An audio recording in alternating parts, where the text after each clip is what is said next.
Welcome, everyone, and thank you for coming to our Future of Energy panel here today. We're very excited about this. Looks like we've got a pretty full house today.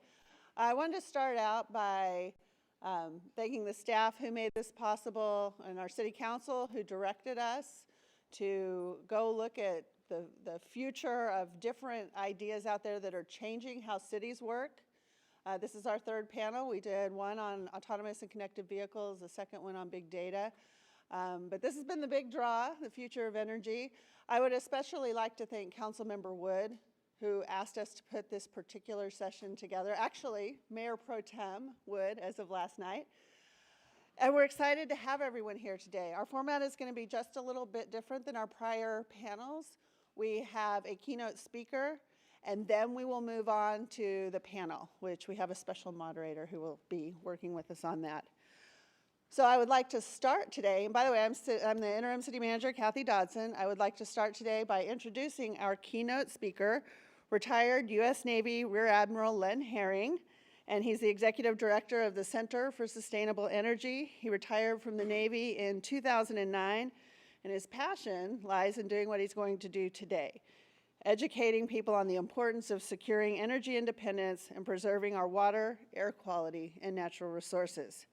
He's a recipient of the Presidential Award for Leadership in Federal Energy Management, and he was recognized as one of the Navy's top experts in base operations and facility support with an emphasis on sustainability and the environment. And in doing that, his team reduced energy consumption across Navy facilities by nearly 42%, and achieved a 75% waste diversion rate, reduced water consumption by more than 1 billion gallons, and saved the taxpayers tens of millions of dollars. In 2009, he joined the University of San Diego as Vice President for Business Services and Administration, and within 2 years installed the largest solar system on any private university campus in the country. So Admiral Herring also has a BA in Meteorology and Oceanography from State University New York Maritime College, a Master of Science in International Relations and Strategic Studies from the Naval War College, and a Master of Science in Business Management from Salve Regina University. And with that, I would please like to bring up Admiral Herring to present our keynote. Thank you very much. Okay. It's a pleasure to be here while we're trying to figure out the technical difficulties.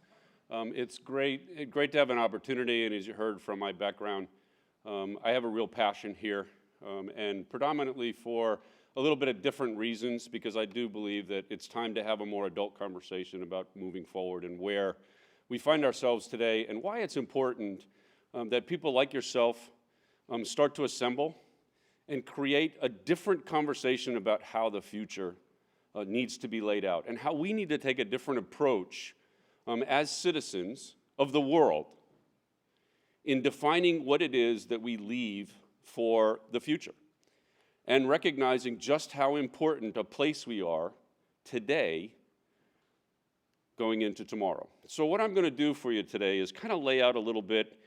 This is actually a 4-hour presentation. I'm going to try to get through it in 20 minutes. But again, adult conversations are not short 10-second snippets. And it's why we're having a difficulty today, because we want to deal with them in a stovepipe-like fashion in 10-second snippets. But this is not a problem that's a 10-second snippet. It's a much bigger problem, and one that we at the Center for Sustainable Energy are focused on a daily basis. And our job is to transition the future to a clean, powered, and renewable space. It's allowing us the opportunity to achieve what it is that the folks in Japan and Paris have been focused on, and more importantly, what we should all be focused on a daily basis. Now, why is it important to do that? Well, this is the reason for me today. It used to be because I raised my right hand and swore to defend and support the Constitution of the United States against all enemies, foreign and domestic. What I didn't realize in the course of action is that domestic included the way we treat and live in our environment, and what an impact it's having on going forward. And just so that we put things in perspective, as you heard, I'm a meteorologist and oceanographer by degree. Hey, good to see you, Doc. Meteorologist and oceanographer by degree, so I understand the physics of fluids and all the rest of that good stuff, and the two mediums roughly being the same thing, the coefficient of friction being different. But what I really need you to understand is 33 plus years in the service, I joined the Navy to see the world, and I did. 63 different countries, 154 different ports. I have stood on every continent in the world with the exception of Antarctica, and that's in my bucket list. And I have circumnavigated the globe in 4 seconds standing atop the North Pole. 91 below zero wind chill factor. So I have seen the globe, and I bring a little different perspective to the conversation because 95% of Americans have no clue how the rest of the world lives. Nor do they understand the impacts of what our 200 years of prosperity now bring into an evolving world that is moving at 6 times the rate that we did in that same fashion. We represent 13% of the world's population, yet we consume nearly 70% of its resources. The underdeveloping world is moving again, wanting to go from the agrarian 15th century to the 21st century virtually overnight. It is not that simple, folks. And the fact is that we, on a global scale, are simply not sustainable. If we continue to perceive and believe that this is what everybody else in the world wants to be, we are not sustainable. No matter how much you'd love to preserve what's here, if we do not change our behaviors, this is not sustainable. Our wants and our needs are way out of balance. And I'm going to start through the definition of what I call the apocalyptic pillars so that we can have a little more adult conversation. And first and foremost, all life comes from this particular aspect of our planet. It's what makes us different. But what we don't understand is that we are not treating it as if it is the sole and essential aspect that sustains life on Earth. As a matter of fact, our oceans are so sick, and we are so disrespectful of what we have done and how we have cared for it, that nearly 90% of the adult population that existed 50 years ago is no longer present in our oceans. But yet in the Pacific Rim, more than 70% of that area's protein content comes from the ocean. It used to be 70% just 2 decades ago. Today, it's less than 30%, and it's not because their diet has changed. It's because we have simply fished out the oceans. 250,000 square miles of ocean are considered, from an oceanographic perspective, dead. Predominantly caused because of acidification and man's contamination in our environment. We literally have caused our oceans to become our trash cans. And fortunately, we're still having conversations about whether or not to ban the plastic bag within 200 miles of our coastlines. The single greatest contributor to carcinogenic material in our oceans of anything that we do. And we're still spending hundreds of thousands of taxpayers' dollars to determine whether or not we should be banning it and finding a different alternative. What's worse is the plastic bag is actually made from recycled plastics, in which there is no control. Very different from BPH-free materials that you might be able to put in water and use. As a matter of fact, in California, if the bag is made in California, it says, this bag is not intended for the long-term storage of food products. It contains carcinogens known to be cancer-forming agents in the state of California and the Department of Health. And because of the way it's manufactured, it breaks down in ultraviolet light differently than all of the other plastics that we utilize. So therefore, the 70% of plastic bags that are not recycled, estimations are it's the second largest plastic contaminant in our oceans. It breaks down quickest in its molecular form and is absorbed in the bio of the oceans. So next time you have an ocean-fed cod, think about what you're ingesting. And where's it coming from? It's not coming from boaters. It's not coming from shipping.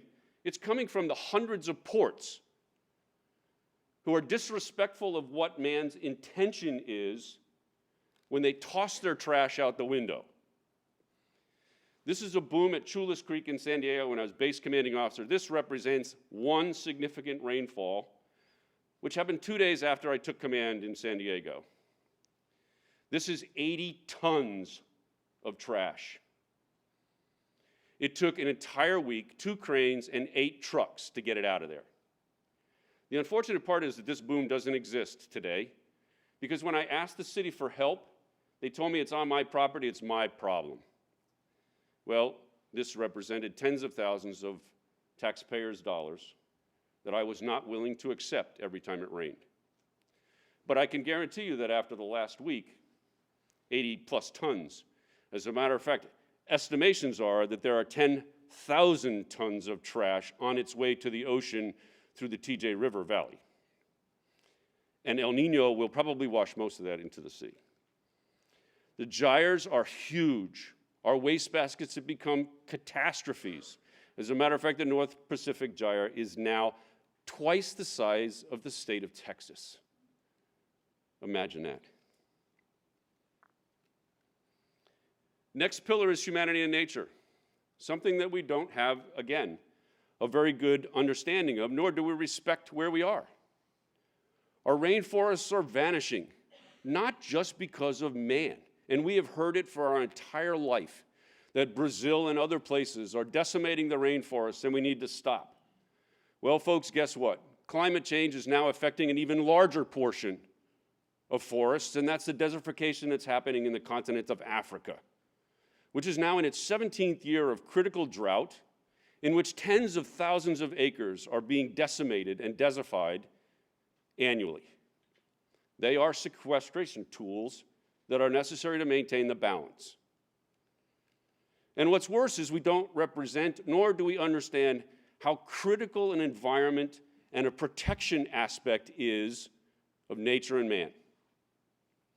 In my lifetime, I'm 61 years, soon to be 61 years old.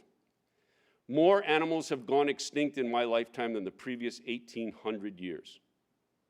What a testament of our being. And worse yet, 10 species, flora and fauna, are added to the endangered list every single day. Shame on us. Gave us dominance. I don't believe he gave us the opportunity to decimate. The next significant pillar is water. And how critical is water? Well, I will tell you that if you had invested in gold or water in 1990 in Southern California, you'd be 842% more wealthy if you'd invested in water than gold. You could go your entire life never having touched an ounce of gold, but you can't go 3 days without water.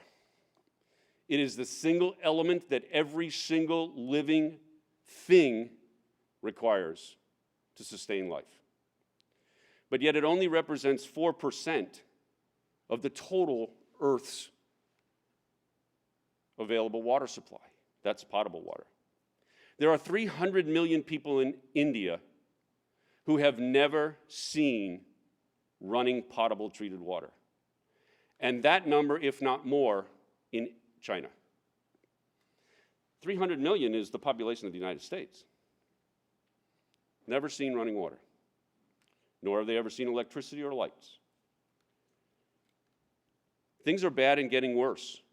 And while we've worked very hard with the governor to try to get him to explain to people that we are in our 14th year of climatological drought, the message out to you all is that we are in our 4th. It's just simply not true, folks, because for every declined year of precipitation, it takes 3 years of normal precipitation to recover that 1 year. So because we had 2 years in between 5 years, it doesn't mean that the drought starts all over again.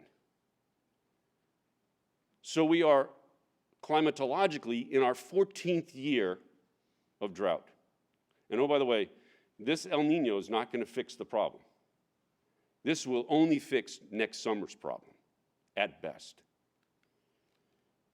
And it's getting worse. People don't want to have an adult conversation. This is Folsom Lake, just north of Sacramento in 2011, and the city council decided not to impart conservation measures because they said it would scare the citizenry. In 2014, that's Folsom Lake. In 2015, that's Folsom Lake. And it's bad and getting worse across the globe. And we don't even have a press that tells us just how bad things are across the world. Did you know that São Paulo, Brazil, a mega city of the world, 21 million people, is without water? Between pollution and actual rainfall, and oh, by the way, São Paulo, Brazil is in the middle of the rainforest, has no water. It is the first civilization in mankind's history that is actually going through constructive depopulation. Their estimates are that they will have to find place for 8.5 million of their citizens in the next 12 months due to the water crisis. Did you know that? Did you know that half the Caribbean islands are on water hours? That Taiwan, Singapore, and Japan are on water hours? That Australia is now in its 19th year of drought? Things are desperate across the globe, and we are not paying attention. California is one of the only states that does not require the registration of individuals who tap into wells, use wells, and go into the aquifer. Water that has been there for literally millions of years. More importantly, if you listen to the studies, NASA's already released 2 critical studies that should be shaking the bones on virtually everybody in this room. And that is that the Imperial Valley has actually shrunk 14.2 inches in a decade. And their most recent result this year is that the Mesa, Arizona plateau has fallen 12.2 inches. The 2 largest aquifers in southwestern United States have lost literally tens of billions of acre-feet of reserve water. And there is not a hydraulic event that man can ever create to restore that aquifer. As a matter of fact, those aquifers were created shortly after the last ice age and platonic movements between the North American continent and the Pacific Rim.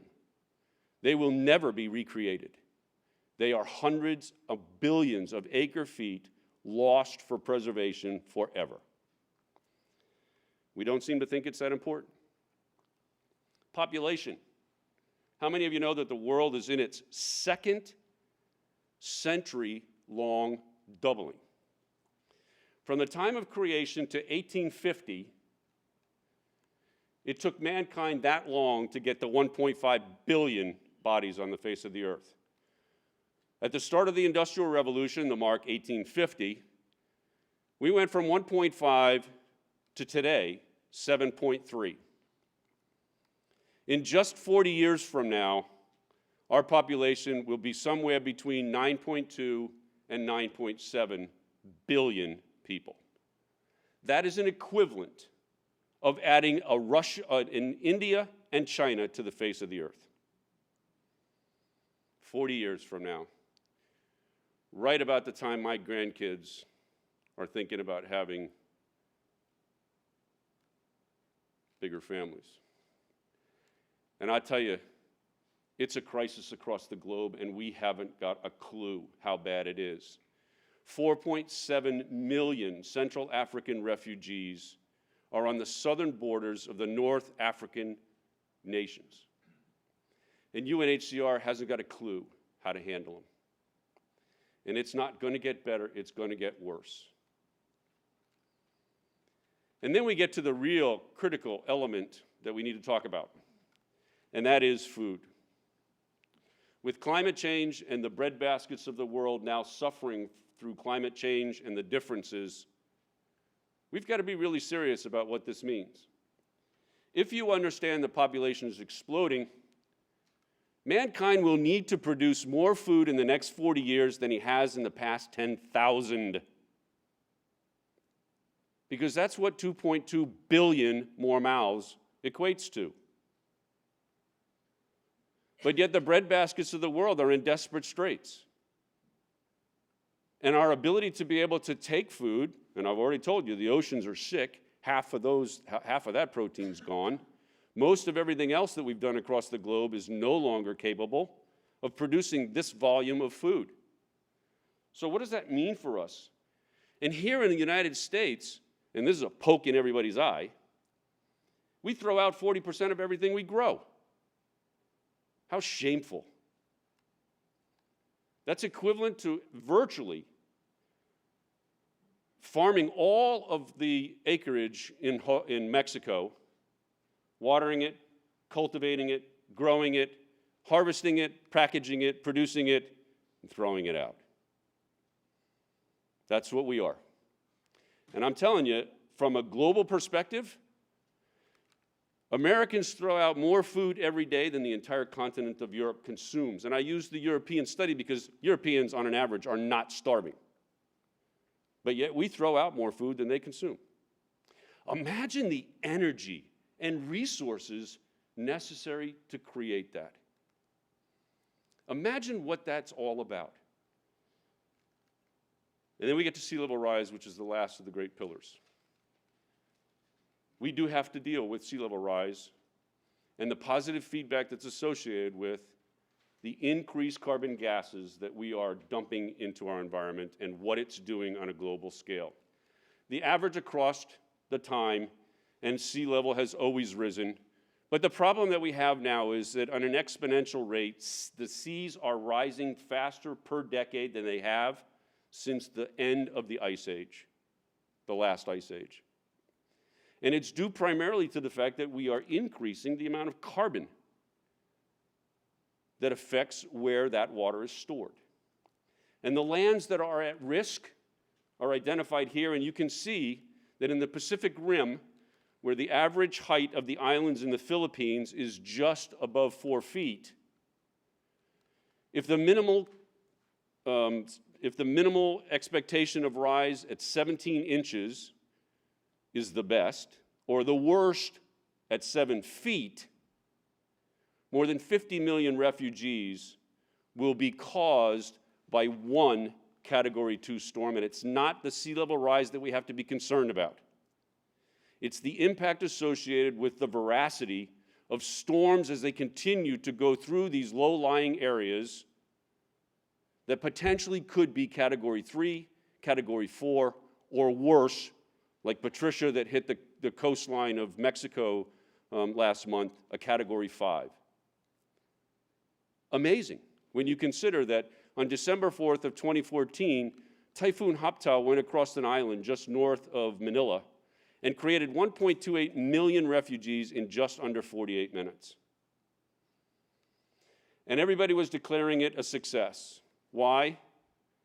Because it missed Manila, where the population is 12.7 million people.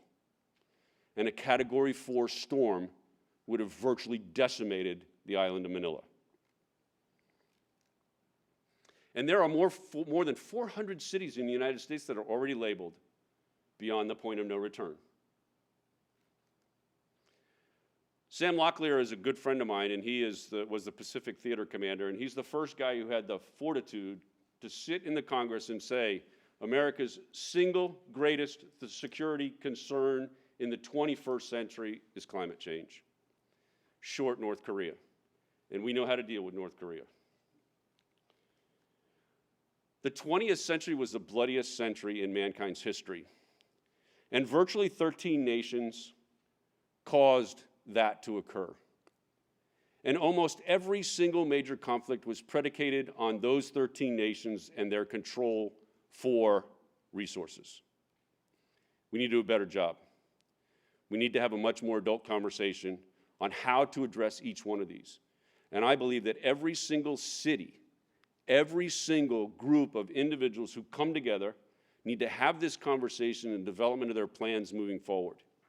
They need to provide every single citizen with a choice and an option to do things differently than the model that our grandparents built for us, because they simply are not sustainable.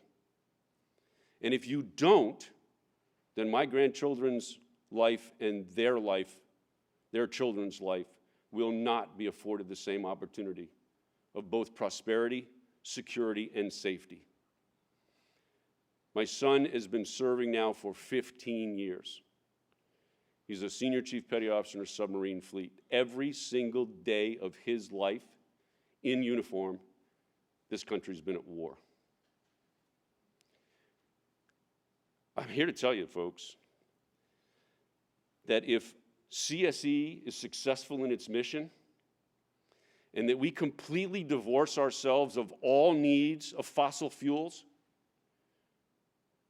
this country and our security could care 2 bits about what happens in the Middle East.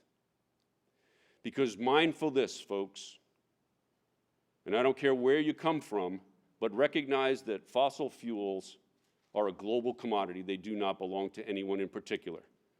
And our enemies, the 4 top producers of fuel in the world,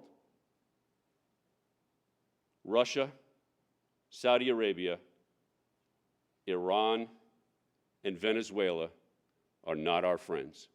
And they have 70 times more reserve than we could possibly even begin to pull out of the ground. So our conquest for sustainability and independence from fossil fuels is critical in our decisions as we look for the opportunities to go forward. Thanks for your time.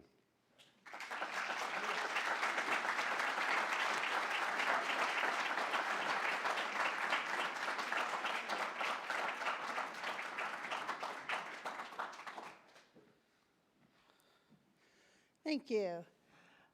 Next up, we have our panel, because we are looking for practical ways to address the future of energy as a city. What can we do? And the state, of course, is bringing down regulations that we have to meet. And how are we going to do this? How can we move forward as a city? And so I am actually going to turn over the mic to our moderator to do my job for me. And our moderator is Scott Anders. He's the Director of Energy Policy Initiatives, EPIC, at the USD School of Law. He joined EPIC in 2005 as its inaugural director, and his work there has focused on regulatory and policy issues related to developing efficient and low-carbon energy sources. He's authored and co-authored numerous papers and reports related to energy policy and planning in the San Diego area, and has projects including the first ever greenhouse gas inventory of San Diego County and a feasibility study of deploying smart grid strategies and technologies. All of these are things that cities are going to have to be looking for to meet future regulations. Prior to joining EPIC, Mr. Anders was the Director of Policy and Planning at the California Center for Sustainable Energy, where he managed regulatory and legislative research and analysis and directed the regulatory agency communications and oversaw technical and policy support for SANDAG's Energy Working Group.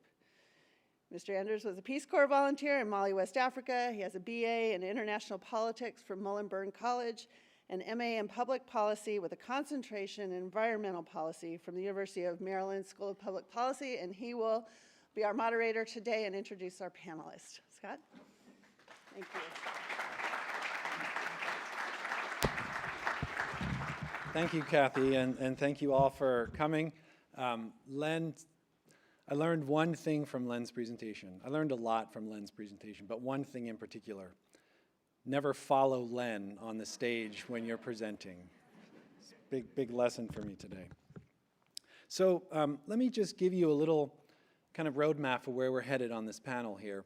So I'm going to talk just a little bit, very briefly, to lay out a context of what's happening kind of at the state level, sort of a 30,000-foot level policy context that may frame the discussion that we're going to have here today. And then I'm going to talk a little bit about the logistics of the panel, and then we're going to just get started and get our first speaker up here. So for those of you who don't know EPIC, we're a policy and academic center based at the University of San Diego. Kathy mentioned some of the work we've done. I won't belabor the point there. But I'll be around a little bit afterwards if you want to talk more about some of the work we've done. Happy to chat.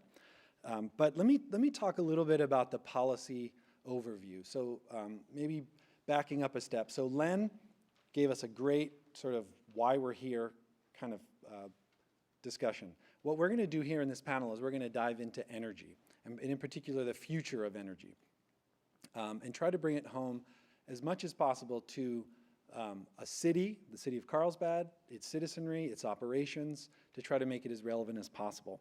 But if we come from Len's maybe 100,000 foot level, I'm going to take it down to 30,000 foot, and our panelists are going to get us into the weeds, I hope.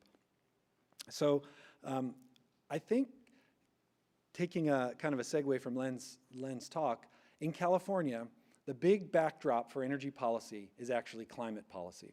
So the state of California has statutory greenhouse gas targets. So AB 32, folks, how many people have, let me say this, how many people have not heard of AB 32? So yeah, we're doing a pretty good job of getting the word out about that. So AB 32, we have to reduce statewide emissions to 1990 levels by the year 2020. There are also executive orders which seek to reduce emissions 40% below that level by 2030, and then 80% below 1990 levels by 2050. These are significant reductions, but this is the state context in which energy policy is happening. I just published a blog post today where I basically argued that carbon is the currency of energy policy in California, and I truly believe that. Going forward, everything will be converted into carbon to compare whatever, but this is the backdrop of energy policy, and I think Glenn talked about some of the impacts of increasing carbon in the world. To reach those significant targets, California has basically pursued kind of a three-pronged approach. It's actually many-pronged, but when you look at the studies and you look at the long-term reductions, again, 80% below basically current levels by 2050, significant reductions, requires kind of three main approaches. And this is kind of California's roadmap going forward. One is significant decarbonization of the electric supply, so as close to 100% renewable as physically possible. Number two, electrifying the transportation supply. And the third one is efficiency. So efficiency in buildings, efficiency in vehicles. And this is really what the state of California is pursuing. This past legislative session, the legislature adopted SB 350, which we can sort of, if you're going to check boxes, it has a renewable content requirement, 50% renewable by 2030. So all suppliers of electricity in the state of California have to meet that target. There is a goal, poorly stated, but I'll repeat the words and then you can tell me what they mean, of doubling efficiency in existing buildings by the year 2030. Not exactly sure what that means, but it's something about a 17 to 20% reduction of below expected consumption. And then the third piece of that legislation, which was not included at the last minute, was a halving, or cutting in half, the fossil fuel consumption for transportation. That one was a little bit too controversial, at least at this point. So those are the big strategies that the state of California are pursuing. Lots of details, lots of actions and tactics and policies and programs undergird all of those overarching strategies. But that's really the kind of the main framework.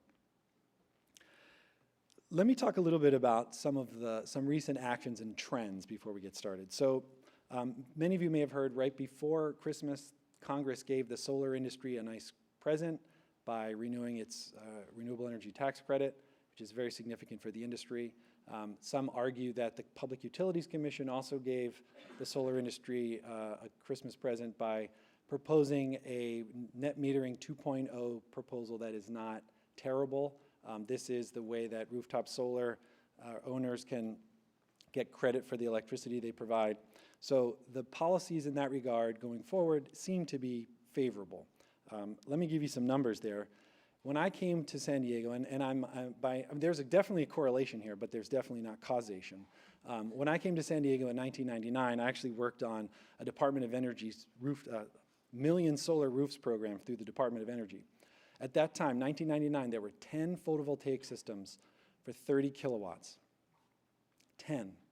Now there are 75,000 rooftop systems approaching 500 megawatts. Astounding growth. Likely to see that trend continue, the decentralization of supply. Energy storage and microgrids, we're going to hear from Byron a little bit about that. That's a trend that's also worth watching going forward. And let me maybe end kind of a little bit where I began, which is another area that is worth watching, and this forum in a way supports the City of Carlsbad's efforts in this regard, and that's climate action planning. City of Carlsbad recently adopted its plan. Other North County cities are working on plans, and our center is supporting some of those actions. City of San Diego just adopted a very aggressive plan. We worked on that plan for 5 years and 4 mayors, I think it is, something like that. But these plans are kind of local roadmaps for reducing greenhouse gases, and there is increasing pressure for these plans to be significant or enforceable. And this pressure is unfortunately coming from the courts. And so there's been a lawsuit against Sandag, there's been a lawsuit against the County of San Diego, and the most recent pretty significant lawsuit is the Newhall Ranch case. How many folks have heard about Newhall Ranch? It's a big project, kind of, I guess it's Santa Clarita area. Really interesting case where the judge or the Supreme Court ruled, and they started to tinker and look at some of the methods used and how greenhouse gas calculations were done, among other things. But it seems like there's a trend toward accountability when it comes to climate action planning, which is happening at many levels, but for our purposes here today, in the context of cities. So that's kind of maybe a backdrop. Len created this great tapestry of a global perspective. I'll bring it down. That kind of gives you a little bit of a view of the state and a little bit of local perspective. But now we're going to dive in, and we're going to talk about kind of this, let's just pretend this is all about the City of Carlsbad. Of course it's not. We have other cities. We live in a pretty collaborative region. But we're going to be talking in the context of cities, city action, government, citizens. And so that's kind of the context of what we're talking about here. So let me say a bit about logistics. We're going to bring speakers up one by one. Sometimes you see panelists sitting up here and they can't see the presentation. The lights are shining in their eyes. We're going to be kind to our panelists and let them sit in the front row to see what they're looking at here. Bring them up one by one to present. We will go in the order that's on the agenda. We want to have a nice, robust Q&A session. I think you were handed cards on the way in. If not, I think the Carlsbad staff are going to be walking around handing out cards. Don't be shy, please. Ask questions. We want to hear from you. We want to present your questions to the speakers. And at the end of all the presentations, we'll bring all the speakers up and I'll moderate that Q&A session. So that's pretty much what I had to say for background and logistics, and so let's get into this. So our first speaker is Scott Drury. Scott is the Chief Energy Supply Officer at San Diego Gas and Electric. He's responsible for all aspects of acquiring energy and capacity to serve SDG&E customers, electric transmission and substation operations, enterprise engineering, strategic planning, and generation and resource planning. He's also served many different positions in SDG&E and the Sempra Energy family of companies. He was Vice President of Human Resources, Diversity and Inclusion. He was the Director of Safety and Emergency Services for both SoCalGas and SDG&E. He was previously Director of Supply Management and Director of Diverse Business Enterprises, and he serves on the board of the Alzheimer's Association of San Diego and the advisory board of the Management Department of San Diego State University. He has a BA in Public Administration and MBA from San Diego State, certification in Human Resources and Labor Relations from Cornell, and has completed executive finance work at Harvard. Please join me in welcoming Scott Drury.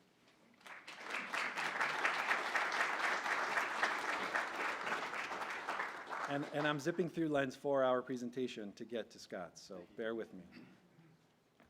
There we go. The stage is yours. Right. You can advance and go back on that. Good afternoon. Thank you for the opportunity to be here today. Scott, thank you for that introduction, and Admiral Herring, thank you for your compelling opening keynote and for your service to our country and the service of your son. We appreciate that. I really appreciate the opportunity to be here today. I think that if we could take some of the themes from the Admiral's opening remarks in terms of the challenge that we all face collectively, and we're talking about Carlsbad, but we're talking about San Diego and California and the United States and the world, right? And it is a significant and complex set of issues that we're trying to collectively solve. So I think the more forums like this that we have, the better off we're all going to be. And let me see if this mic is, are we hot now? Not yet. Okay, don't worry, don't worry about it. Don't worry about it. It's good? Okay, we'll test the technology. As Scott said, I'm the Chief Energy Supply Officer for SDG&E. And what I wanted to do is to give you a little bit of perspective about where the utility industry is and has been and where it's going and how that applies to SDG&E and what we might be talking about and working on together in the future. And so this gives you just a quick overview of who we are as a company and the size of the organization. This is a graphic that I think is, we won't go through it in detail, but it's really interesting when I think about the energy business and just go back a generation, even a generation ago, even in my own career. It was a much simpler, kind of one-directional relationship where you had people using energy, you had utilities producing energy, and our job was to try to match the production of energy to the use of energy. Right? And the variable was in the use, right? So we had a lot of smart people doing a lot of forecasting, figuring out what's the weather going to be, what are consumption patterns, what is it a work day or a weekend, and how do we ramp up and ramp down power plants to meet that demand, like the power plant that you have nearby here. And make no mistake, that was challenging for the people that worked hard to make sure that all of you and all of your constituents had the energy they needed, but it is nowhere near as complex as it is today. And if you look at this graphic, to me it represents a little bit of where we are today and much more about where we'll be in the future. And that is, you'll not only have variation in demand, right? You'll have variation in supply, right? You've got many more sources of energy coming from different places at different times that all have to be matched to the use of energy, right? So you'll see storage technology, you'll see distributed energy resources, you'll see demand response, you'll see the energy efficiency stuff that Scott talked about. It becomes a much more complex, much more multi-directional relationship with many more variables to balance in order to make sure that every time you flip that switch, like we've all come accustomed to, the power is on and working, right? A little bit of the background here is duplicative to what Scott talked about in terms of energy policy. The complexity that we just talked about is driven by energy policy, which, to the Admiral's point, is driven by climate policy. It's really what it's about. And this gives you an outline of some of the things we talked about earlier. And let me talk a little bit about where SDG&E is today in the context of those policy requirements. So today, in 2015-16, SDG&E is delivering 33% of its energy from renewable energy resources. Remember, that's the 2020 target, right? So we're proud to be 5 years ahead of the target and doing our part. And we're directly aligned with the state's agenda and role in climate policy. Companies had 2 EPA Climate Leadership Awards. Really, some really innovative processes and technology as it relates to rooftop solar. I want to talk to you about those in just a minute. I think you'll find them compelling. Something else that's really important to every customer we serve, all of you in this room, everyone you serve, is the reliability of the system, right? We are very fortunate to have a highly reliable electric system. We've got a number of business infrastructure, convenience. Everything that we do relies on our ability to keep this grid functioning. And you may know that SDG&E was recognized as the most reliable utility in the western United States for 10 consecutive years. Again, at the same time that we've reached 33% of renewable energy. And then some of the things that we're just doing in our own facilities, there's in the city of Carlsbad, you'll be looking at everything that you can do to optimize energy and water use in your own operations. There's a couple things here. We've got our Energy Innovation Center, the picture there on the top, which is a center for really the community and folks that are significant users of energy to come in and learn about the latest technologies and how to apply them to their business and how to reduce their energy use.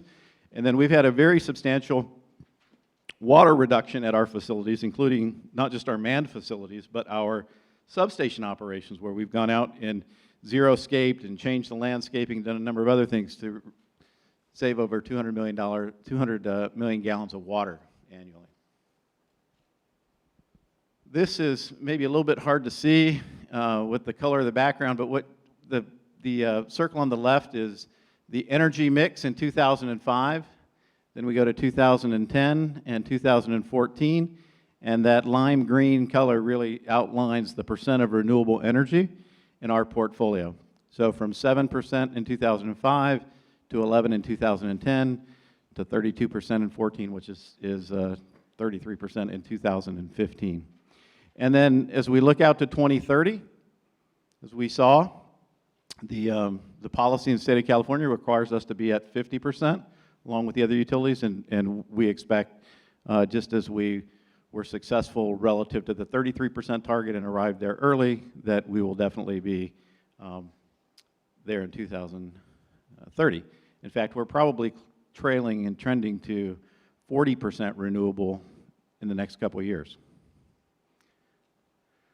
So that's the system energy, right? That's the energy that we deliver to you through our network. But we are also supporters and advocates for distributed energy and solar. And one of the things that I thought you'd be interested in is the magnitude, the number of solar customers, as Scott alluded to, that have grown exponentially in the city of San Diego. And then talk a little bit about a couple things that we've done specifically to support that. So if you think about the process of having solar installed on your home, how many solar folks? A lot of solar folks. All right, excellent. I'll raise my hand too. I'm solar as well. And when I first looked at having solar put on my house, I had the electrician come out and he said, you know, Scott, you need a panel upgrade. Your panel can't accommodate solar. And I said, well, what do I need to do? And he said, you need to get a new panel. It's going to cost you $2,500 for the panel. We'll break it out, put a new one in, add some time and money to it, to the process, and then you'll be all set up for solar. Well, at that time, I didn't move forward with that particular contractor. And a little bit later, I had another guy out, and SDG&E had developed something. You see a picture of it there. It's called the Renewable Meter Adapter, the RMA.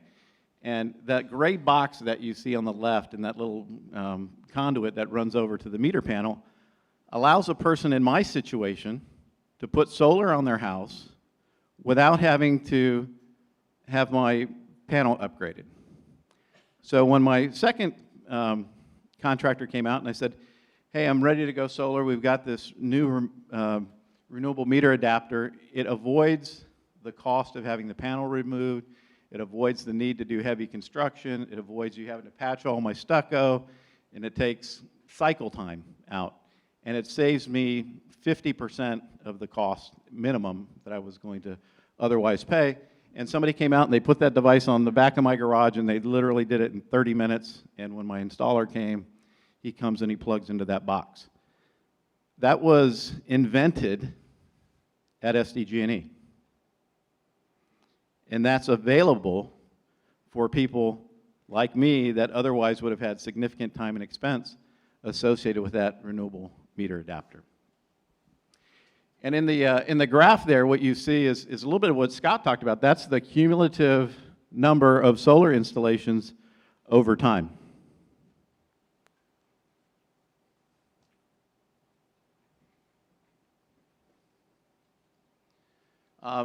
We talk about energy policy and the issue that we're here collectively to focus on today, and it really is about climate change. In energy and electricity is a significant component of what we need to talk about. It also strikes me that the magnitude of the opportunity in the transportation sector is huge. We could completely decarbonize electricity in the way that we're thinking about using it today, and we would collectively come nowhere near meeting the state's climate action goals or cracking the nut that the Admiral outlined for us. Would never get there. We have to do many, many, many things collectively. One of the things we have to do is we have to decarbonize transportation. One way to do that is to really focus on the electrification of the transportation sector using clean energy. And the you look at the graph here, it's kind of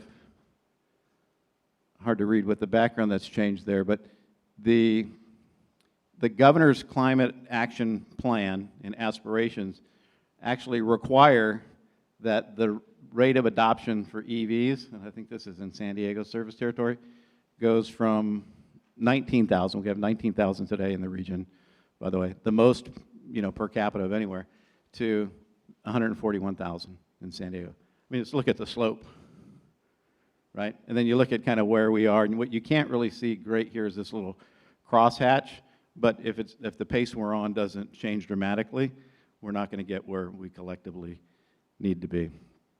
And a big part of that is the developments of technologies around automobiles, the issue of range, the issue of charging infrastructure, all of those kinds of things are really critical to the decarbonization of transportation.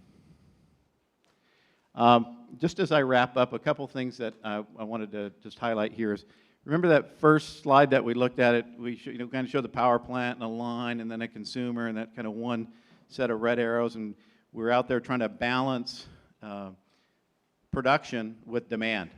And we just adjusted to forecast around demand, again, based on whether it was a hot day, a cool day, a weekday, a business day, what was happening. And you would basically accelerate or decelerate power plants as a way of meeting that demand. And in today's world, and it's much more so in the world going forward, this whole thing is going to operate like an energy bank, and there's going to be, hundreds of deposits and withdrawals made all over the place. And to keep that infrastructure steady requires some technology to be deployed on the grid. And so that's largely what you see outlined here. I would just close by saying, I really appreciate the opportunity to be here. I appreciate to be part of us being part of the panel. We appreciate the opportunity to serve you. We are proud that we're providing you with the most reliable electric grid in the Western U.S. for the last 10 years. We are working hard to advance clean energy. We're outperforming what's required. Doesn't mean that it's enough. I don't think any of us can feel like we're doing enough after the presentation that we heard earlier today, but we're very happy and pleased to be part of the conversation, so thank you for having us.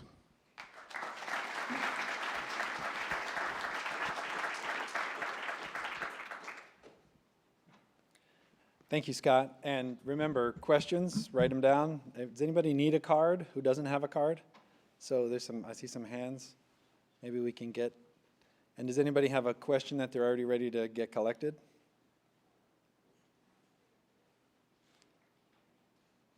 We're going to count on you for questions. Okay, our next speaker is Cordell Stillman. He's the Deputy Chief Engineer of the Sonoma County Water Agency. He has over 27 years of public sector experience in planning, design, and construction management. His responsibility includes the development and management of agency infrastructure, renewable energy projects, and programs. Under his guidance, Sonoma County Water Agency has achieved its goal of carbon-free water by 2015 through a combination of energy conservation measures and renewable energy development. That's impressive. Greenhouse gas emissions from the agency's operations have been reduced by 99% since 2006. Mr. Stillman also oversees a number of regional programs to reduce greenhouse gas emissions through energy efficiency or the development of renewable energy power resources. And most recently, Mr. Stillman has managed the formation of a community choice aggregation program called Sonoma Clean Power, which purchases energy for Sonoma County residents with the goal of retaining funds for local reinvestment while delivering increasing levels of renewable energy power. That's one of the main topics that we have invited Cordell here to talk to us about. And so without further ado, please join us. Please welcome Cordell Stillman. So, John, I responded. Here's the, if you want to run. Okay, well, thank you for having me. I'm going to give a brief overview of community choice aggregation, or we call it now as community choice energy. And then I'll give you some examples of Marin's experience and our experience in formation of community choice energy. So the ability to form a community choice program was enacted by AB 117 in 2002, and it was in direct reaction to the power crisis of the early 2000s. And what this does is gives cities and counties the ability to form a block of power users for which then they go out and purchase the energy generation side of the power supply. Transmission and distribution and billing all remain with the investor-owned utility. In our case, that was Pacific Gas and Electric. And by doing that, we get to localize how we set rates and what our power supply will be. Currently, or in the past in Sonoma County, our rates were set by the PUC down in San Francisco. We didn't have much control over that. And now our rates are set by a governing body in our own county where citizens can come in and actually be a part of that process. One of the key portions of this program is that it's an opt-out program. So if you form one of these, everybody in your jurisdiction is automatically enrolled in your program, and then they have the ability to opt out back to the investor-owned utility. That's a very key point, and I'm sure we'll be talking about it later. So a couple of, cartoon graphics. We provide the source of the power. PG&E handles the transmission and distribution, and it's delivered to the customer. So there's no changes in how the transmission and distribution is handled. That's all still paid for and done by Pacific Gas and Electric. Again, just another little graphic. We're going to talk a little bit about public utilities as well here, but the investor-owned utility model is they purchase the power, they deliver it, and they provide the customer services. Public utility, such as LADWP, which has its own issues, but there are many of them in the state, but the government purchases the power, they maintain the distribution system, they may still rely on some transmission from the IOUs, and then they also provide the customer services. They have the trucks, they do the service. In the CCA, all we do is to purchase the power. That's our only role, is to purchase the power and to provide it as, meet all the resource requirements and that sort of thing. All the maintenance of the transmission mains and all the customer service remains with the IOU. And this is one of my go-to slides. Oh no, not more government. But there are 39 public power providers in the state of California. 25% of the population of California receives their power from municipal utilities, and their rates are on average about 20% lower. Now, those numbers are a couple of years old, but I'm sure they're not too far off from that. Benefits. One of our main selling points when we were out campaigning for this program was to give customers a choice in their power providers. Right now, at least in this jurisdiction, if a new customer comes on board, they're automatically hooked up to SDG&E or Southern California Edison. I'm sure that's north of here, though. And that's their choice. They get that. With this program, we give them a choice of who they get their generation from. Like I mentioned before, local control of rates and programs. And one of the key factors that we had in our selling of this was that we can roll some of these revenues back into local power generation, which at the time was a big job creation angle for that. So new renewable energy programs, new energy efficiency programs, those were the things that we were trying to do with this program. And lastly, one of our last selling points was reduction in greenhouse gas emissions, because that's kind of a hot button issue. We didn't want to lead with that. Choice was our biggest deal. So I'm going to talk a little bit about Marin. We have kind of a little friendly rivalry with Marin. They're our neighbor to the south. And when they got this up and running, we figured, well, if they can do it, anybody can do it. So they began development in 2004, and they started service in 2010. They experienced vigorous opposition from Pacific Gas and Electric. It was an ugly situation down there, and it got so bad that the PUC did step in and legislature did step in and put some limits on how the investor-owned utilities can lobby or advertise against these types of programs. They have been highly successful. Their balance sheet is, we're envious of it. They are expanding into other communities. The County of Napa, some of the East Bay towns are now joining in with Marin Clean Energy. And we use their program as a starting point, even though we don't respect them all that much. So we began development slightly after they began service.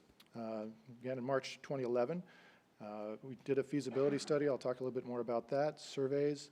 We formed our initial Joint Powers Authority in December of 2012 and got all of our cities on only after we had got up and running, and we can talk about that in Q&A. But we began initial service in May of 2014, and you notice it took about 3 years for our program. It took 6 years for Marin, and I would expect that the development time is going to shorten and shorten and shorten as more and more people or jurisdictions do this. So my background is in civil engineering. How did I get involved in this? I have no idea. But as a water agency, we had some ability to, we were a multi-jurisdictional agency. We had INs with all of the cities. They were all of our customers as well. And we were seen as somebody who could go out and be objective and neutral. We're not seen as the most environmentally conscious agency in the county. So that's how we ended up taking this on. So our main goal was to be neutral in this whole development process. We provided information on risks, benefits, and the process of doing this, and we answered a lot of questions.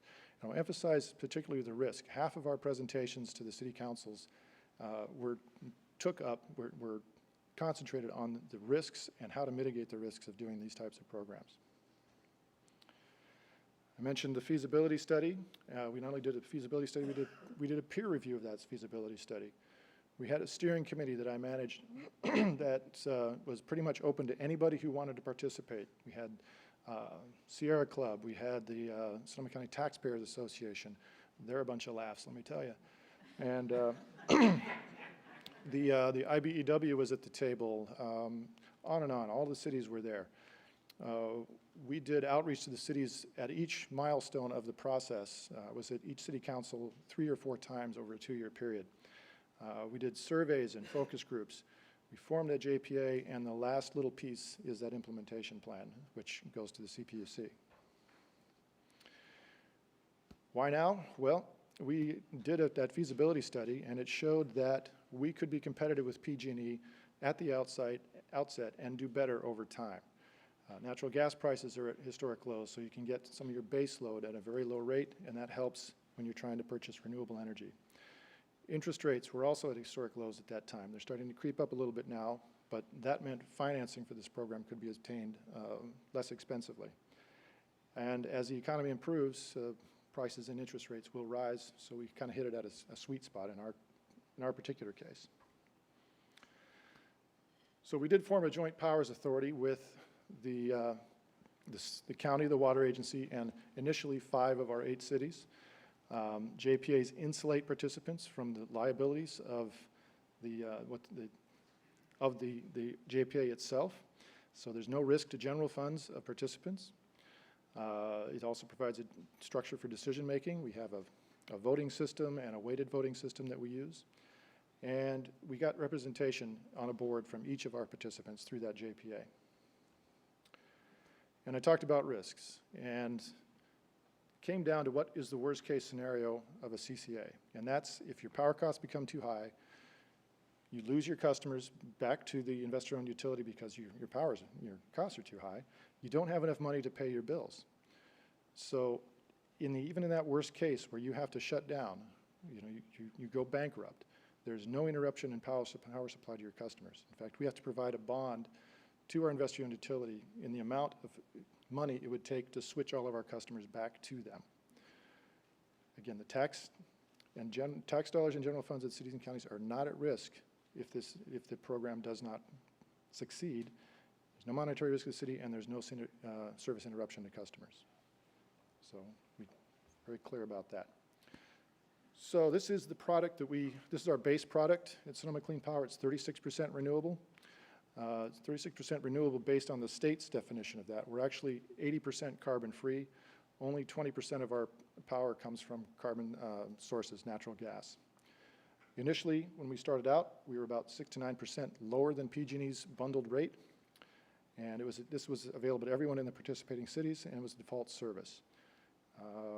46% lower gas emissions than the investor-owned utility. We also did something we call Evergreen, which we thought was a novel product.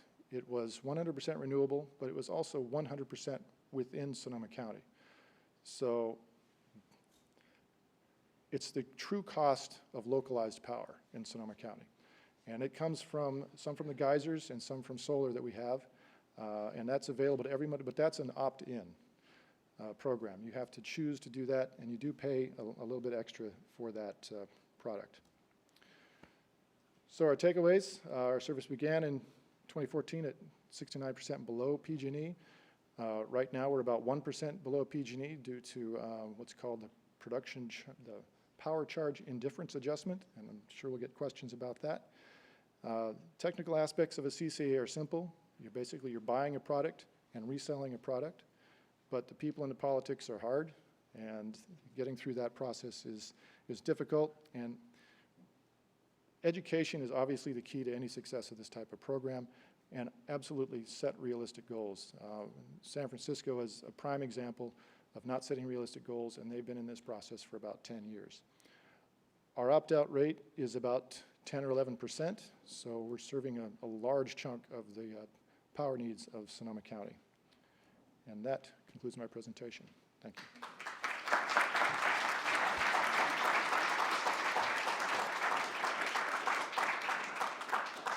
You're gonna load it up?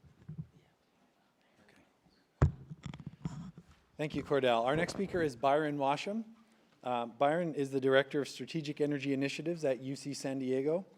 In that role, Mr. Washam is charged with bringing quantum R&D innovations and partnerships to campus in energy generation, storage, and efficiency. Byron's ongoing initiatives are focused on energy generation, storage, optimization, and forecasting technologies. Maybe going a little bit back to previous time in his career, in 1980, he founded a company called Advantco Corp, guiding the company. He founded the company, guiding the company to setting 8 technical records for the efficiency in converting sunlight to electricity, the most significant of which stood for 24 years. Subsequent to that, he spent several years in his global consulting practice advising organizations like the World Bank, International Finance Corporation, International Energy Agency, U.S. Department of Energy, on employing clean energy solutions and technologies here and abroad. Mr. Washam now oversees the implementation of sustainable technology at UCSD, acts as a consultant to the green student organizations, and oversees a plan to ensure that UCSD meets its energy needs in the most environmentally safe and cost-effective manner. Please welcome Byron Washam.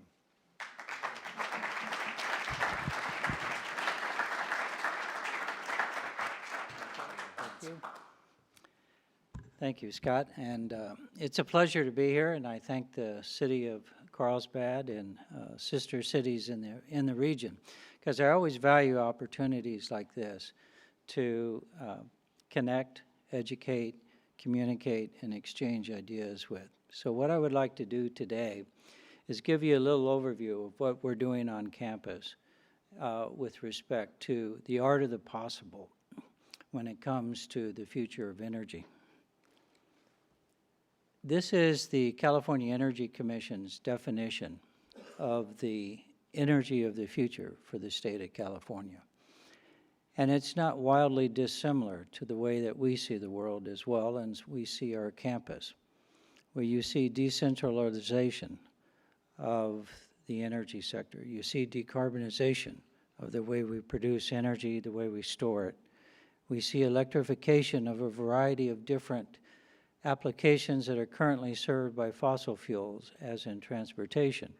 So this is, in a way, our recipe for the future, not only for our campus, our local community, our state, and our world. And so the cities of the future, the communities of the future, will look somewhat like this, where it will be populated with distributed generation, electric vehicles, recycling. And so the more localized you can be, the more secure you are, from the points that Lynn Herring indicated earlier, and not being dependent upon those ever so vulnerable umbilical cords and lifelines to regions of the world that are as unstable as they've ever been. So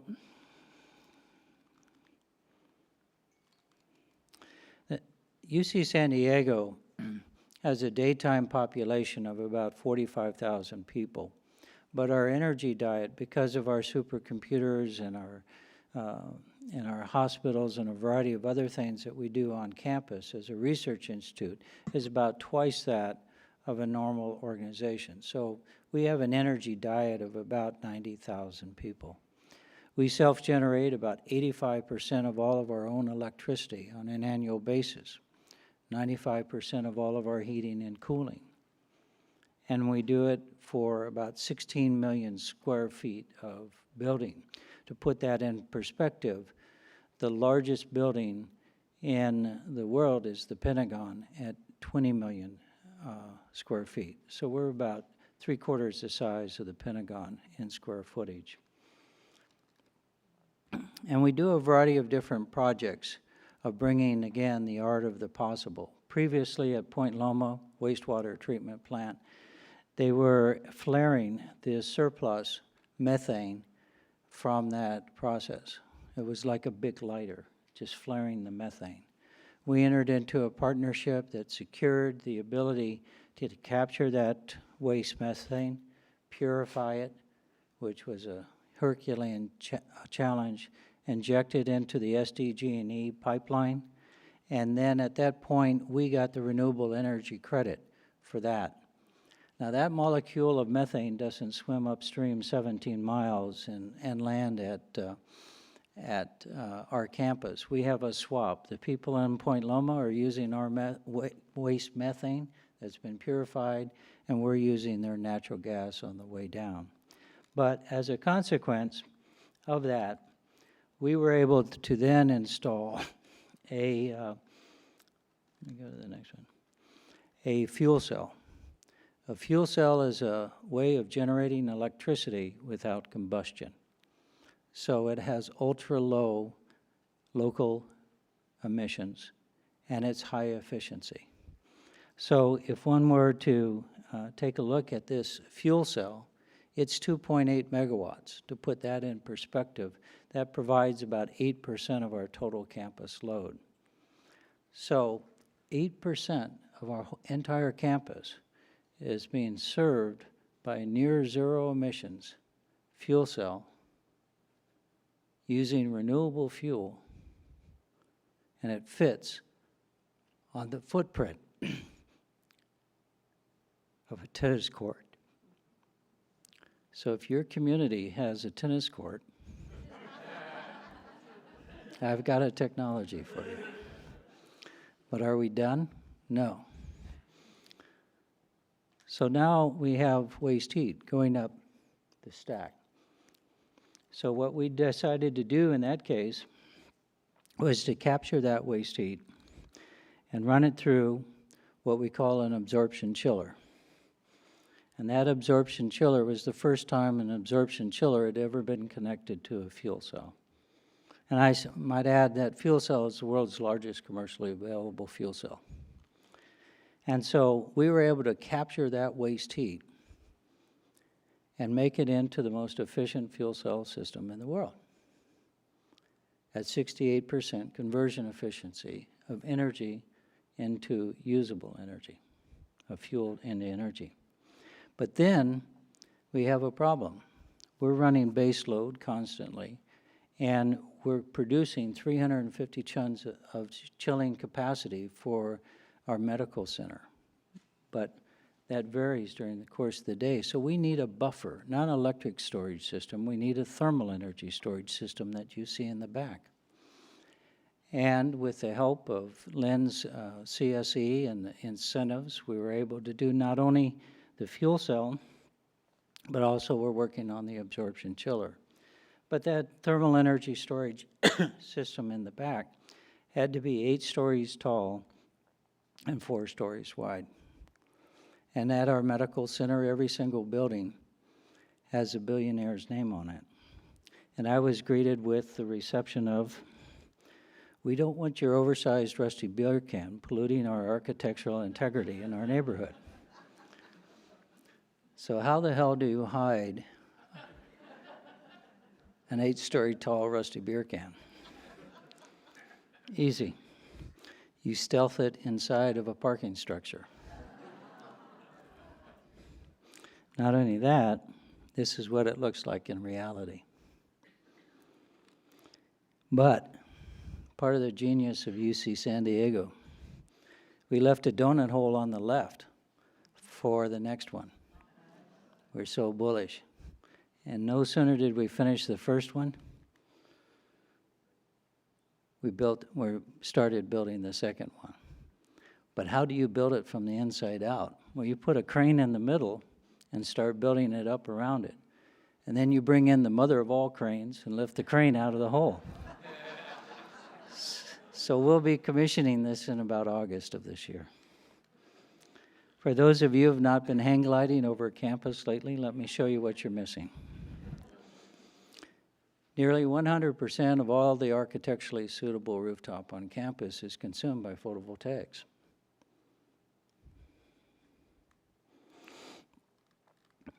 And so this gives us the ability to utilize a base load renewable fuel by variable load, and then some other features I'll talk about in a minute.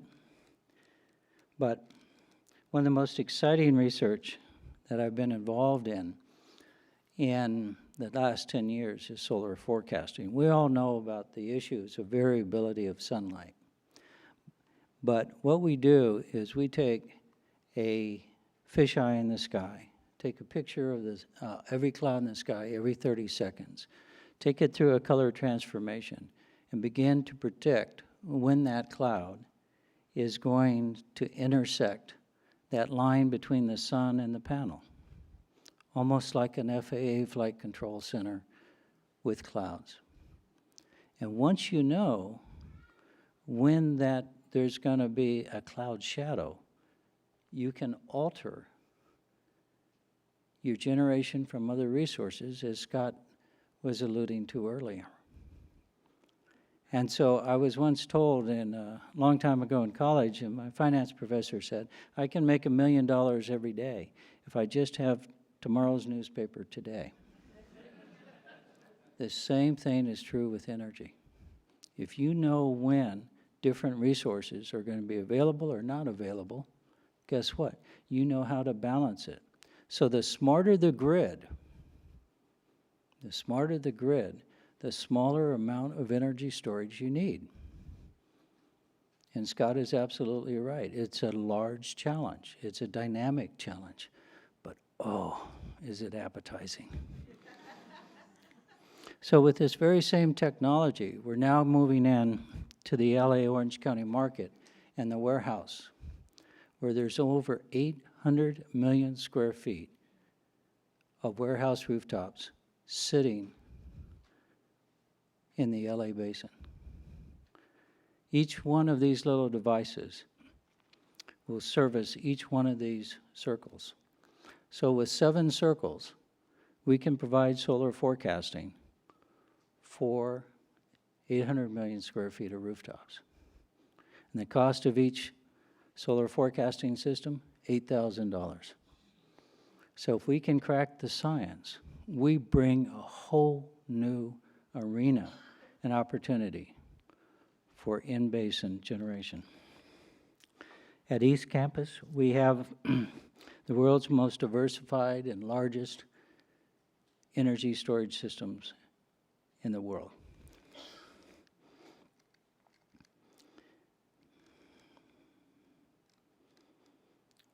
I think I'm locked up. Okay, time for shadow hand puppets. There we go. So one of those systems on the right is 2.5 megawatts, 5 megawatt hours of energy storage from BYD of China. It is the largest battery storage system at any university in the world and all but one national laboratories worldwide. It's next to the pads on the left that we are building to bring innovative, different technologies and energy storage into campus, let these people demonstrate their technologies, and then move on into the marketplace. In this system here, we're using used Second Life EV batteries that were once on a BMW Mini Cooper. We're extending the life of those batteries by about 5 years by putting them into a stationary application. That gives us the opportunity to find a way to more efficiently recycle electric vehicles, and we give it an added value. NRG is installing DC fast chargers on campus with the solar canopy on top and used EV batteries as a backup buffer system. Electrification of the transportation is a major, major initiative at our campus. We have Blink systems, we have NRG systems, RWEs, and let me give a shout out to AESC of Carlsbad. They are our prime contractor of installing the most innovative, advanced EV charging stations in the world.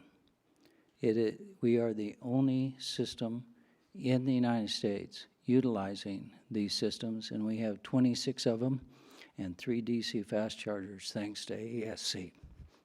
Oh boy, thank you. So another area that we're working with is grid to electric vehicles, where not only do you charge, take electricity off the grid, but you can, at selective moments, feed it back into the grid when the grid needs it. So it's a little duet, if you will, between the two. By March of this year, we will have over 70 EV charging stations on campus. That's third to only Google and SDG&E's corporate campuses in the state of California. So all I have to say is look out, Google. Another aspect is, you might have heard of the duck curve, where we have an oversupply of solar energy in the middle of the day. Converse to the way we were taught to conserve energy in the middle of the day, we're actually going to be looking for load sinks, places where we can consume electricity when we have the surplus. So I forever want to be known as the person who invented the EV happy hour. Or I could say I could send you a dynamic market price signal. No, it needs no explanation. The 4 cornerstones of reliability, survivability, resiliency, and intelligence in working with the grid. Our central utility plant co-generates the majority of our power, but another shout out to local organizations, Solar Turbines down by the airport. This system right here is 13.5 megawatts and supplies about 40% of our power. The reason I show this picture is it's lifted in every 5 years on a forklift. So our microgrid saves our campus $850,000 per month. And we do it at a rate of 27% below the average California energy mix on the grid. So our former Chancellor, Mary Ann Fox, said that once you have success, you can't claim success until you replicate it at scale, both smaller and larger. So, and then she said, bring me an icon of what I want you to do. Well, she was a brilliant woman, but of modest humor. So here was my icon. And she liked it. So we've started replicating our systems at the community scale, campus scale, Navy bases, other research institutions. So this is a flyover, again, of East Campus Utility Plant, and the whole activity that we see here is on a grand total of 2.5 acres. I was once asked, what's the best part of my job at the university? And here was my answer. Very, very few people in the world can say this. And we're doing it all right here at UC San Diego, a living laboratory for real-world solutions. We're focused on the future. That's the way we live. And so does the planet. Thank you.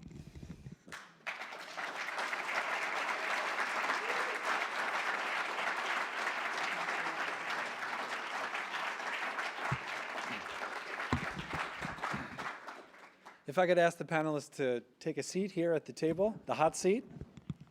And this is where you all come in, meaning you all, the audience. We've gotten some questions already.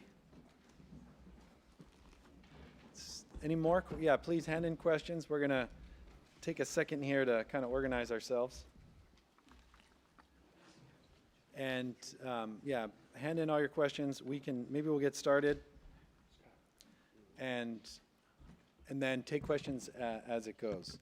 So maybe we'll start with the first question I got, which I'll throw out to the entire panel. It has to do with natural gas. And the question was, natural gas, burning of natural gas, and I assume the questioner means aside from electric production, but for like heating and cooking and water heating and those sorts of space heating, water heating. So the question is, what are ways we can reduce the natural gas consumption? We heard about decarbonizing electricity. What about the natural gas side? If you're counting carbon molecules, you got to do something about the natural gas. So I'll throw it out. Maybe Len, just go down the line here. First and foremost is that if you recognize where most of our non-electrical generating natural gas use are in things like our appliances, our heating, and other things. Not simple to just replace without some changes in technology and some applications of efficiency, building performance, codes and standards that change the application and the use, as well as understanding that, you know what, there's also a thing called renewable natural gas, which provides us a little different footprint and opportunity moving forward, recognizing that we're probably going to need it around for quite a long time, but we need to figure out how to do it a little bit differently. I think he answered the question. Yeah, what I would add is I agree, Admiral, with everything that you articulated, and I do think it will be with us for quite a long while. We saw some examples in the video of ways to sort of green gas, for a lack of a better word.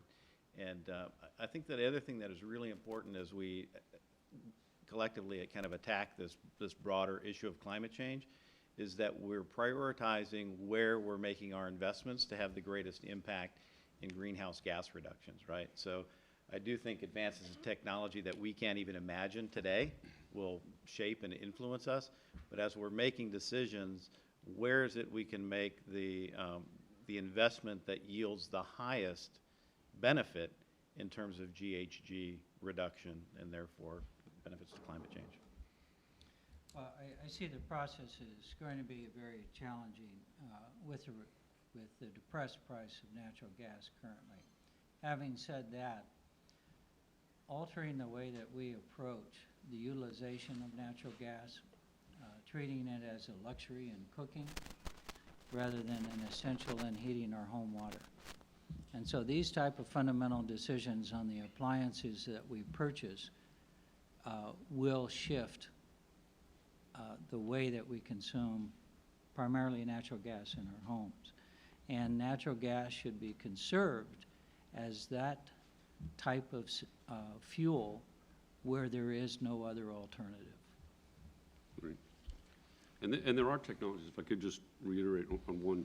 I mean, I've reduced my natural gas use in my home by nearly 50%. And by doing so, I moved to induction cooking. I'm a solar user.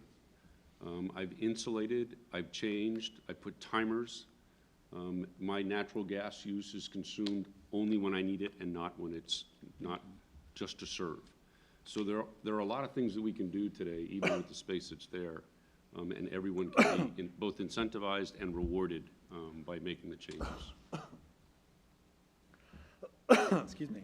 Let's go back to Byron real quick. On the topic of natural gas.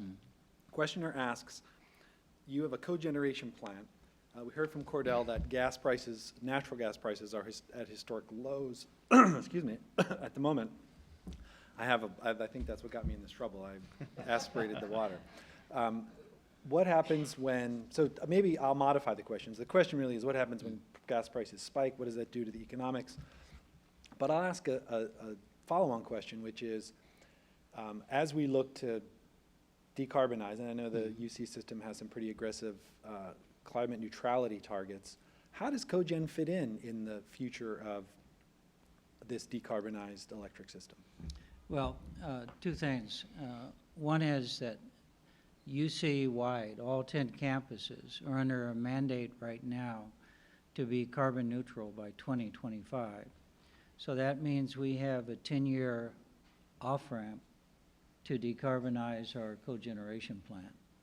And so part of the alternatives are going towards directed biogas like we're consuming at Point Loma, but looking not only within the state, but also outside the state for those same sources of biogas. Right now, we are not allowed to import biogas into the state of California, and there's a wealth of supply. So with time, we will have access to that directed biogas. But in addition to that, I would not like to see an asterisk next to our cogeneration plant that we're allowed to continue beyond 2025 if we don't have directed biogas. We should be in the same boat as every other natural gas generator of electricity by being vulnerable to having a stranded asset should we not be successful. A stranded asset is you have it, but you're not able to utilize it because you would be using natural gas. So the pressure's on, the challenge is accepted, but the short answer is I believe we will have access to out-of-state directed biogas. We will pay a premium, but in measure to our other alternatives, it will be an affordable premium. Okay, you are an inquisitive group, and we have limited time, so I'm going to take the moderator's prerogative and maybe use a little direct democracy here, and I'm going to maybe guide the questions based on the number of questions I got on a topic or for a particular speaker. Does that sound fair? I don't know how much time the speakers have afterwards, but hopefully they can stick around just a little bit, and maybe if your question isn't asked, you can pepper them after the event. Okay, so the winner of our questioning interest is Cordell. So Cordell, let me throw a couple questions your way about CCA. So the first question we got on this topic, which I think is a good broad question, is what would the next step be for cities to work together on exploring studying choice? What would collaboration look like? Well, that's the hard part, is the collaboration. Your mic, Cordell. There you go. A little closer. Okay, here we go. We had, our Board of Supervisors of our county took the lead and pretty much said, we're going to do this, and we're going to fund this feasibility study, we're going to move forward, and we're going to hand this to you on a plate, and if you want to join us, you can join us. If you don't, you can go your own way. That's what collaboration looked like in Sonoma County. Anywhere else, it's going to be a different animal. You don't know where your lead is going to come from. In the South Bay, it's the city of Sunnyvale. In the peninsula, it's the city of San Mateo. There's generally one jurisdiction takes the lead and acts as the convener for the other jurisdictions. That's what I've seen across the state. Okay, a couple follow-up questions. There's a question about, you mentioned the PCIA, otherwise known as an exit fee, but you can maybe remind us what PCIA means. And could you talk a little bit about that, what it is, and what the recent changes have been?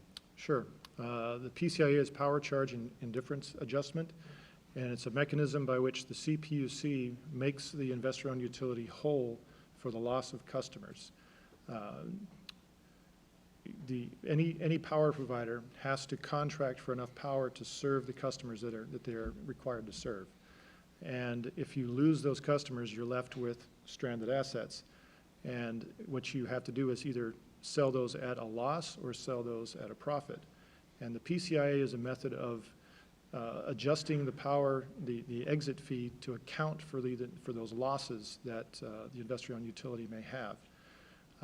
The recent adjustment that was made by the PUC raised PG&E's PCIA by 95%. And that caused our rates as Sonoma Clean Power customers, our rates went up, I think 12% as of January 1st. PG&E's rates went up 7% at that very same time, so we're still a percentage point below them on their rates. But this is an ongoing topic of discussion. This was done kind of, we have no way of knowing how that was calculated. It's done between PG&E and the PUC, and to my knowledge, they haven't shared the calculation. And it will be the topic of ongoing conversation throughout the year. And there's a workshop planned for, I believe, in February. Technically, the PCIA should sunset after a certain period of time, but that has not been negotiated as well. So that's one of the uncertainties in our mix. We have a solid power supply. We have 95% of our power supply for the next 4 years under contract at very competitive rates, and the PCIA is the only kind of factor that we have that we don't have control over. Okay, we're going to move on to Scott Drury. This is the theme of this line of questioning is solar, and there's couple different angles, but I'll try to direct the questions here. Sure. First question, did the percent, this is sort of cryptic, but I think the questioner is saying, do rooftop solar systems count toward the renewable portfolio standard? They currently do not, and they're not reflected in the 33% that we've presented. And is there any justification, or is there, why is it that they're not included? Well, there are many voices in the conversation for rooftop solar, and the legislation that supports the mandate is very clear on that being utility driven. On the issue of solar broadly, I would say that, and I think you saw some of this in what I presented, is we've got the highest concentration of rooftop solar in our history, growing at an exponential rate, and probably more than you see anywhere else. And I think that we've been very active in trying to support and sponsor that, including developing our internal processes and investing in technology so that we can actually authorize a solar installation at a rate that's faster than anyone in the country. I don't know, one of the things that you hear around solar broadly at the national level is the bureaucracy and the timing associated with getting rooftop solar not only installed, but then getting it energized. And we've really been the model for that in the nation. I don't know if anyone saw the Michael Turco story on that recently. You want to see that? No? He has us on a lot. Usually it's in a different, sense, but he was actually working with the gentleman that invented that renewable meter adapter at SDG&E and created the processes by which we can now turn around a solar installation in a matter of a couple of days. So we recognize, as we see here in the room today, many solar customer myself, and we see it as really an important part of the portfolio we've talked about. Okay, we're going to stick with the solar theme. 2 questions. Len, you might be able to help us out with the first, which is the incentive for rooftop solar the same as it was in 2015? There's a different glide slope that's now being anticipated as a result of the legislation that was just passed. So we'll see a little bit different in the application past 2017, and then that conversation again will be had on the floor in 2018. So maybe a side by question. percentage numbers. Well, no, I'm not, well, it was just the incentive. I'm not sure what that is. But so let's take it in 2 parts. The cash incentive that used to be, that your organization administered, is that for residential customers? Is there anything left there for residential customers? There is not in SDG&E territory. So from a residential perspective, the CSI initiative in SDG&E is through phase 10. And a lot of that was due to the aggressive nature by which residents in Southern California adopted. We did, at the end of that phase, actually transfer commercial credit because the adoption in the commercial sector was not as fast as it was in the residential. So we managed to move a few $1 million of the commercial into the residential, which allowed for about, I think it's 7,500 additional homeowners to reap the benefit of that CSI initiative. There still are monies left in the CSI commercial, And we expect that those will probably be expended by the middle of this year. And that's, that's kind of where we are. Any other incentive, at least in the C&I through the PUC, is not envisioned in solar. That does not mean, however, that the SGIP program, which just now, this Self-Generation Incentive Program, And C&I is commercial and and industrial. CSC&I is California Solar Initiative.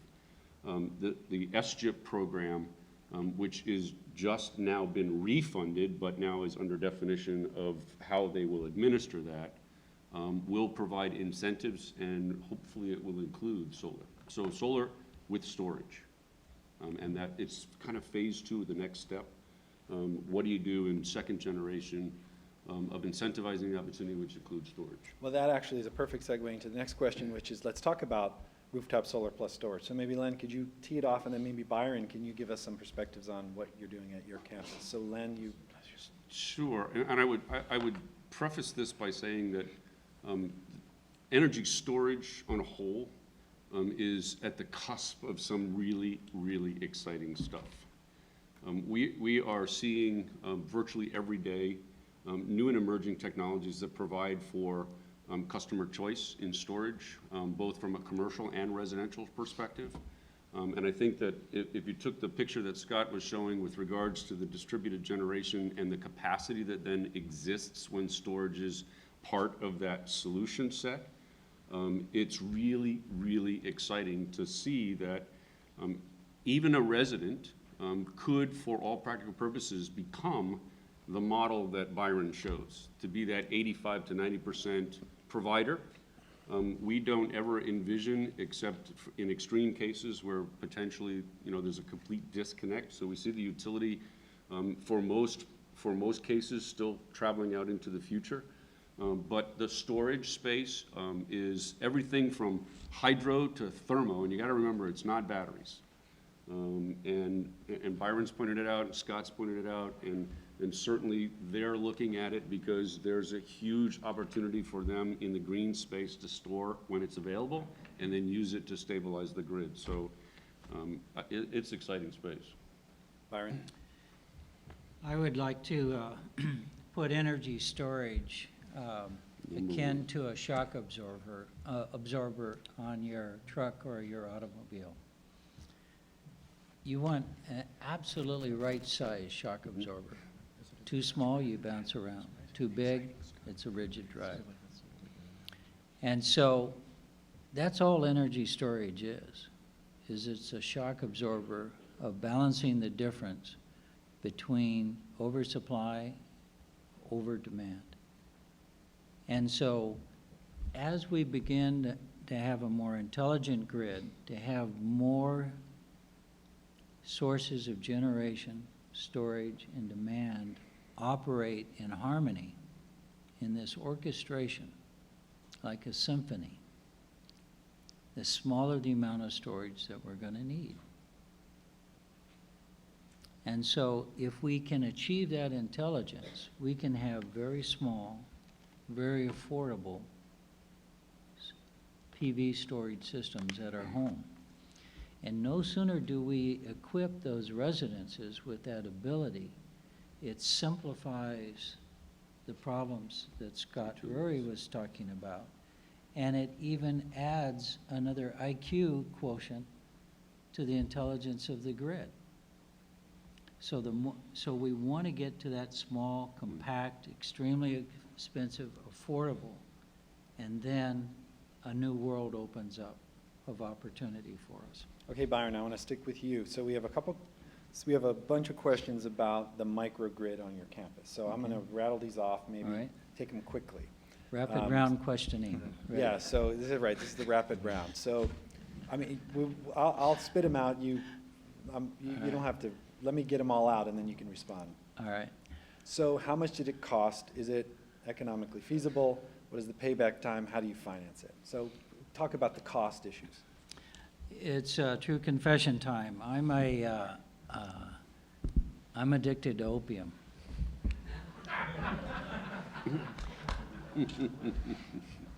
That's It's expensive. opium, other people's money. And so there is not an incentive in the state of California or in the U.S. that we don't exploit. We are the single largest consumer of self-generation incentive programs that Lynn's organization operates in the state of California. When the IRS in 2009 put out an incentive called the Clean Renewable Energy Bonds, we worked with CSE and we worked with Clean Tech San Diego, and we created this methodology of submitting national competition for these funds. San Diego won 19% of the total national allotment for clean renewable energy bonds that were nearly zero. So, first response is exploit all incentives. Second response is every single investment we make has an earlier return than we ever penciled.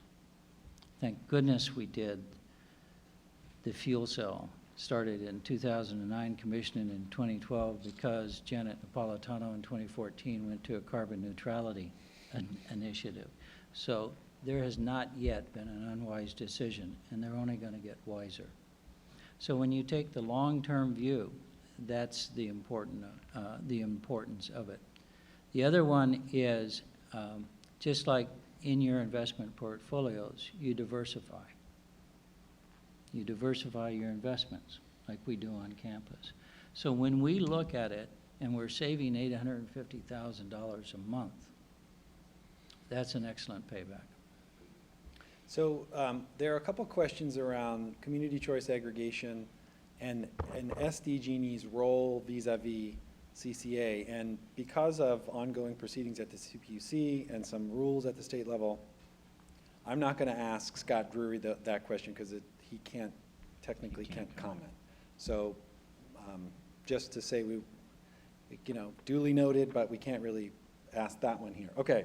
So, but I do want to go back to Scott. So a couple things, Scott. So there was a question about the cost. So we talked about solar growing so much. Right. Potentially a good news, bad news story.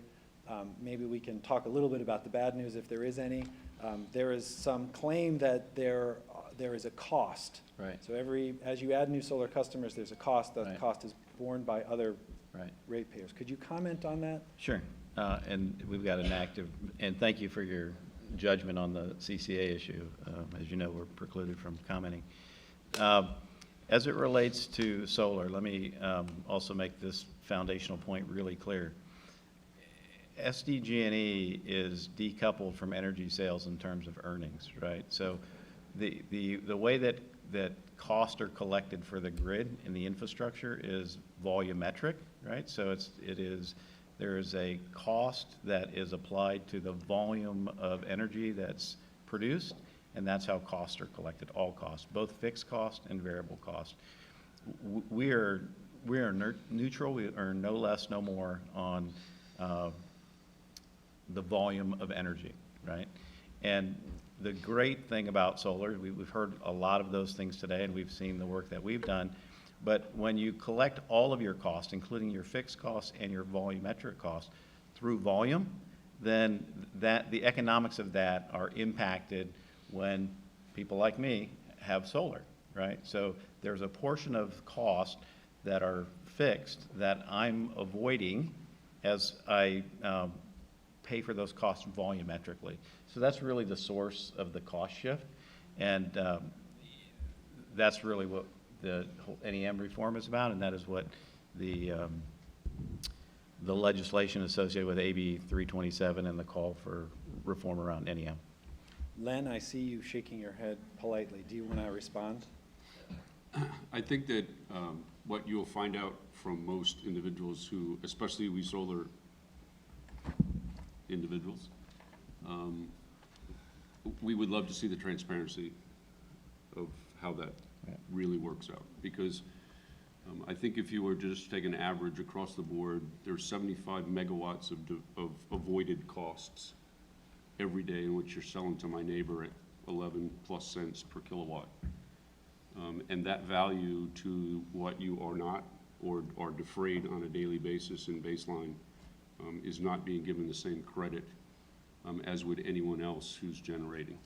So I think if there's a meaningful conversation in where that deferred difference is and a much more transparent opportunity for us to view where that is, you might get a little more cooperative agreement in where you're losing as opposed to actually gaining. Okay, we're going to give Byron a chance to respond or comment, and then I want to go back to Cordell, who is our grand prize winner because he has so many questions. We want to give him a lightning round to finish out. So, Byron? Just to respond to Scott and Len, we do need that dialogue. There is one proceeding currently before the CPUC, and it's as simple as this. There are 27 different value streams for solar energy and energy storage, of which we currently quantify about 5 of those 27. So as we begin to monetize the balance of all those value streams, we will achieve what Len is advocating, a transparency of the true value, which will then translate to what Scott is stating, and that is the basis by which they cover a cost currently is only on the 5 values. It's not on all of the values. So we need to monetize all the values and all the benefits that we as a society, as ratepayers, and that's in greater reliability, lower cost, safety, and public health. Social and economic. Right. Okay, Cordell, you ready? We're going to do a lightning round. You're going to take us out. Okay, what is the budget and how many people are needed to run Sonoma Clean Power? We have a budget of about $180 million a year. That's our gross revenues, and that's run by about 10 or 12 people. Okay. Do you need a critical mass of people to sign up to be viable? Basically, what's the threshold? Yes, you do. You do need a critical mass to get the volume that you need. It gives you access to the power markets. And Sonoma County was pretty much in the sweet spot at 350 megawatts. Marin was a little bit below that, but they have since caught up to us by adding other jurisdictions. So the threshold wasn't the number of people, it was the amount of energy they needed. It's amount of energy they need, Right. yes. Okay. All right. What major factors persuaded Sonoma to adopt community choice aggregation? Major factors. It was providing choice was the major decider for the elected officials who had to make that decision. Some of our initial, as I mentioned, our initial rollout was to the county and 5 cities. 3 cities decided not to join. Once they saw how things were going and our rates were lower, actually their business community got up in arms and said, why aren't we given this opportunity to have lower rates? And those other 3 cities joined up almost immediately after we had started serving. So I think that answered the question. Yes. Okay, I'm going to throw in the moderator's prerogative. One more question. Do you know the reasons why the 10 or 11% of the customers have opted out? What reasons have folks provided for opting out?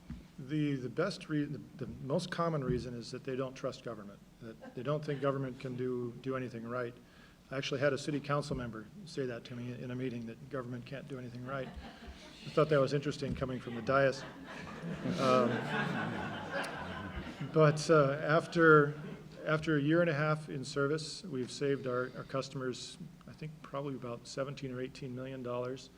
And right now, we are $31 million net positive beyond that. So it's working out for us. Well, we are going to run this event like a Swiss train system, so we're almost at our end. Let's give a final round of applause to the panelists.